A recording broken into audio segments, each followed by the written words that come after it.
বর্তমান যুগেও দেখবেন কিছু সম্পদ আর পিছনে অনেকে ঘুরে, সে অনেক কিছু মনে করে, আরে আমরা আমাদেরকে মনে করেন।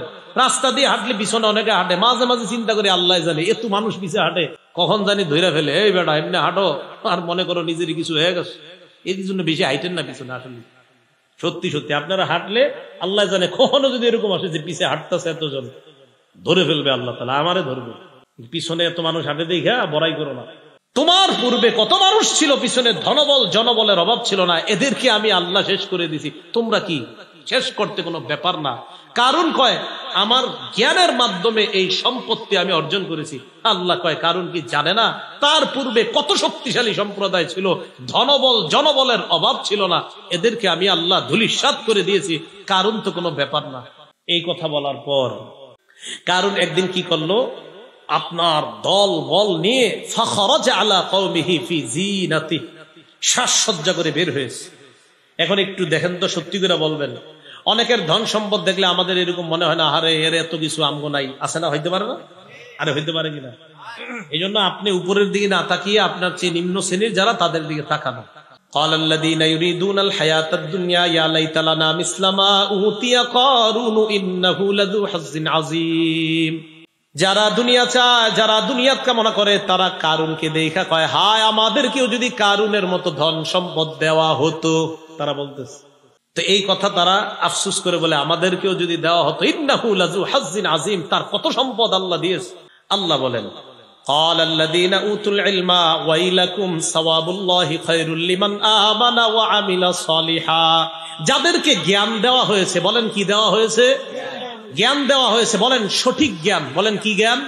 যাদেরকে সঠিক জ্ঞান দেওয়া হয়েছে তারা বলল ওয়াইলাকুম, তোমাদের জন্য ধ্বংস, সাওয়াবুল্লাহি খাইর, আল্লাহর যে পুণ্য আর প্রতিদান এটাই উত্তম, লিমান আমানা, যে ইমানদার তার জন্য আল্লাহর পক্ষ থেকে প্রাপ্ত প্রতিদানটাই উত্তম। তাহলে দুনিয়াদাররা কয় আমাদেরকে যদি কারুনের মতো দেওয়া হতো, আলেমরা কয় না না, আল্লাহ যা দেয়, আল্লাহ যেটা দেন এটাই তোমাদের জন্য উত্তম। সুবহানাল্লাহ। তাহলে বলেন তো, আমাদের মাঝে কেউ 10,000 টাকার মালিক আর কেউ হালাল ভাবে 10 লক্ষ টাকার মালিক। এই 10 লক্ষ টাকার মালিক হালাল ভাবে যিনি হয়েছেন, তার এই মালিকানা দিয়েছেন কে? আল্লাহ। আর যাকে আল্লাহ 10,000 টাকার মালিক হালাল ভাবে বানিয়েছেন, এই 10,000 টাকার মালিকানাও তাকে দিয়েছেন কে? আল্লাহ। তাহলে দুনিয়াদাররা কয় আমারে যদি ওরকম দেওয়া হতো, আর আলেমরা কয় না না, আল্লাহ যা দিয়েছেন এটাই ঠিক। সুবহানাল্লাহ। এতটুকু বুঝে আসছে? আচ্ছা, তো কারুনের অনেক ধন সম্পদ। মুসা নবীর কথা কারুনের আর বেশি ভাল লাগে না, নাউজুবিল্লাহ বলেন।